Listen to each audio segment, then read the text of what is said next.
I hate to admit this. I swear I thought of you 29 times during the Saturday and the Sunday games.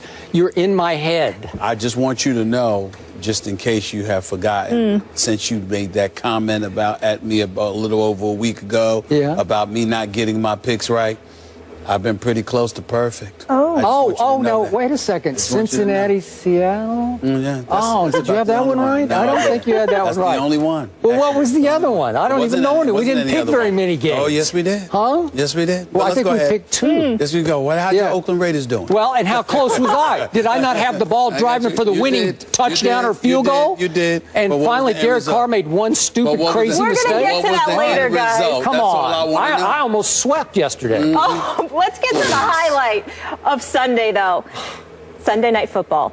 Eli Manning pulls it off in the 4th over the Niners, and the Giants now lead in the NFC East at 3-2. Eli stands for elite. Skip? Elite? How impressed were you? We're doing that again? How impressed were you by elite? You know what? I got to tell you two Giants fans. I know you're kind of a Giants fan. Today I'm going to call you a Giants fan. Now, I know she has no objectivity because she is crazy Giants fan. I was greatly impressed with how lucky Eli Manning was last night. That's how impressed I was. You know what? I honestly, from my heart, I still have not recovered from what happened late last night in this football game. I could not fall asleep thinking about how close my reeling Dallas Cowboys came to still being tied for the NFC East lead. But they're not. Because it was just an inch away from everybody in the division being 2-3, including your Giants, who were an inch away from getting upset at home by Colin Kaepernick and the San Francisco 49ers. You should be ashamed, both of you, that it was that close that late. But here's what happened to me. Looked good. It came within an inch when Eli suddenly turned into bad Eli that we've seen before when he has led this league in interceptions 3 different times. We saw it at the end of the first half when he threw an incomprehensible end zone interception that turned a potential route into a game-long battle with those 49ers. And I'm impressed with how they hung in and fought. But now let's go to 50 seconds left in the game. Please. From the San Francisco 44. Eli drops back to pass. He's under some duress. He closes his eyes, and he heaves down the middle of the field a David Tyree memorial pass and a prayer. It was vintage bad Eli. Bombs away, it's up in the air, and wait a minute. Tremaine Brock intercepts it, and I jump out of my chair. It's over. I won it. Yes, my Cowboys are still tied for the division lead. He's got it in his hands. But then upon further review, he didn't quite get his hands underneath the ball, maybe just an inch more, just an inch. And the game is over. But I'm good with it. I'm good. He didn't quite control the football up off the ground. I get it. So Eli lived to play another play. Maybe this is the year of Eli. We see him like every 3 or 4 years. Yeah, every 4 years. Maybe this is just going to be that year because he throws an incomplete on the next pass. Then they hit my expatriate, Shane Vereen. Beautiful little screen pass for 24 yards. And then pass interference occurs on Odell Beckham Jr., who's been out of the game after he aggravated his hamstring, I guess, celebrating his touchdown. Yeah, is that possible? Bad. That was bad. Is that possible? He aggravated his... Well, that's impossible. You can clown the Giants for that. Okay. But somehow he miraculously recovered and came out for the last series of the game and gets a crucial pass interference that sets up, and I got to give it to you, Eli made a sweet throw to Donnell for the touchdown, and it was a terrific catch, controlling the ball. It wasn't a bullet. You should be doing play-by-play, Skip. I thought it was. I don't know how that's never happened. I'm sorry, but I'm still out of my mind over this because Tremaine Brock, I'm going to remember this all year because it's going to play down the line in the NFC East standings because if he just gets his hands just an inch more under the ball, you guys are sitting here at 2-3, as am I. My reeling Cowboys would still be afloat. They would have banked a win against the Giants. But you don't need to be bringing up that argument because these are the 49ers after all. Well, these are the 49ers. Well, that's my point. Can I say one thing, though, Stephen A? What was Eli's QBR? I don't know. Oh, really? I didn't even look this one up. What was it? 91. 91? 91. You love Eli, wait, how do you give Eli a 91 off that game when he threw a mind-blowing interception at the end of the half? 51 of 54 completions. 400 plus Team yards. record. Yeah.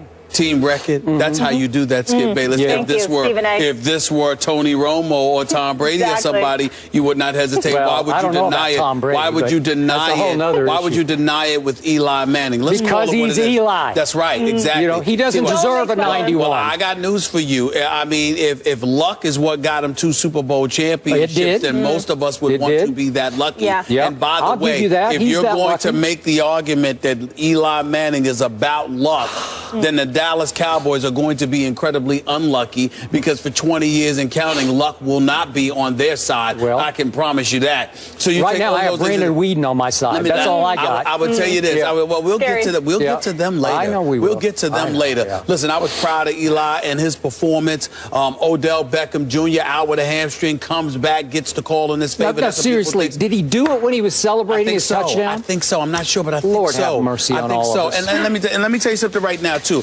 And just as an aside, y'all, what makes me absolutely laugh about these guys, but at the same time scratch my head incredulously.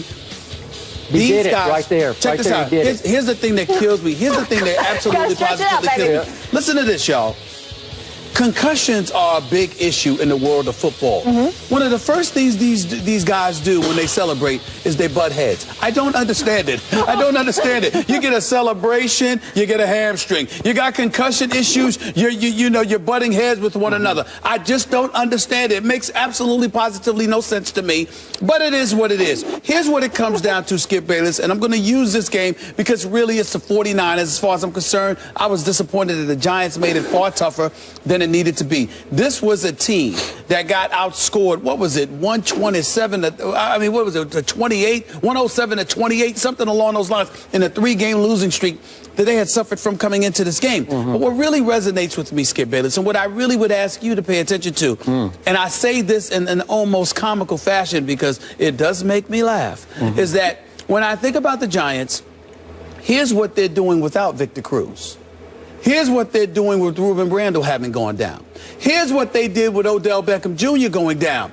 Your Cowboys, see, it seems to me that everything seems to be going away from them. And again, we'll get into them later. When I think about this Giants squad, their defense is not overly impressive, but impressive enough where they bend enough, but they don't break. Offensively, let's face reality, they're high-powered. When you look, I mean, every time when Victor Cruz went down, Ruben Randle stepped up. Without Randle and Cruz, Odell Beckham Jr. just remind y'all that his rookie year was no fluke when he accumulated over 1,300 yards in just 13 games. He is just a flat-out baller. Incredible hands, good speed, good route runner. I mean, the sky's the limit for this kid right here. And if they can get anything with their running game, I mean, if Vereen isn't just catching passes out of the backfield, but somebody, one of those trio of dudes, learns to run the football effectively.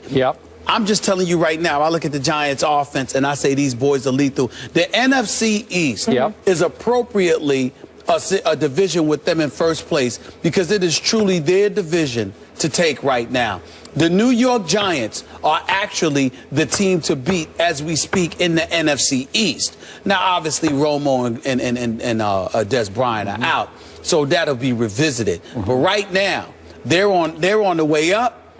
Your Dallas Cowboys are plummeting.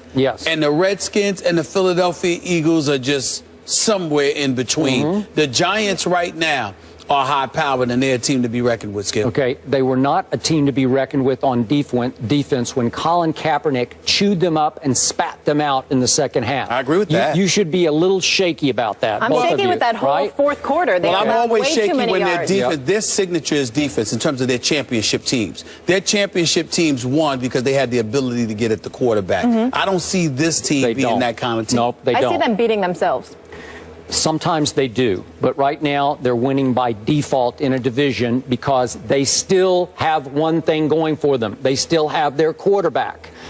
I don't have my quarterback, and until I do, I'm going to struggle, and I'm probably going to lose every game. probably we'll talk about should Matt Castle go for Brandon Whedon. You can get on board for the rest of the season. With the Giants? Yeah, I already told you what's going to happen. I predicted here last week, one week ago today. They are on their way to winning 7 straight games, because here's what's going to happen.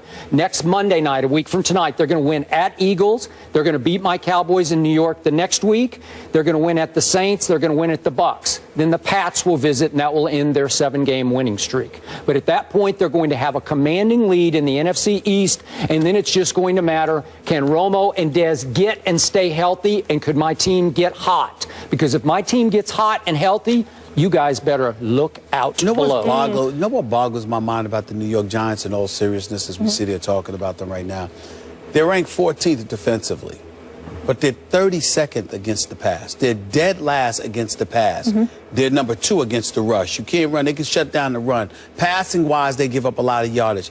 I do not understand that. With Dominique Rodgers-Cromartie, with Merriweather, with Amukamara, I don't understand for the life of me why this team is dead last against the pass. They don't get enough pressure. I know they don't get enough pressure. That's a big, big deal. But your secondary should have, even with a minimal pass rush, you shouldn't be ranked 32nd in the NFL with those guys in your secondary. Shouldn't happen. Yeah. Moving on to another team. Congratulations. Thank you, Skip. You okay? You okay? Was that tough for you? I'm not okay, but go ahead. We know. Change the subject. Let's talk about another Super Bowl pick here. But we are getting back to the Cowboys today, are we not? Of course. I didn't want to make sure of that. Oh, I thought you were done talking about the Cowboys. I want to make sure I thought you were the one who tells me you're sick of talking about the Cowboys. I have no desire. We need time for the Cowboys. I have no desire to talk about anything that makes you happy, but it is my pleasure to talk about things that make you miserable. Well, this will make me I will tell you that. Stephen A., you did pick the Seattle Seahawks to win the Super Bowl. Yeah. Next question. Let's go.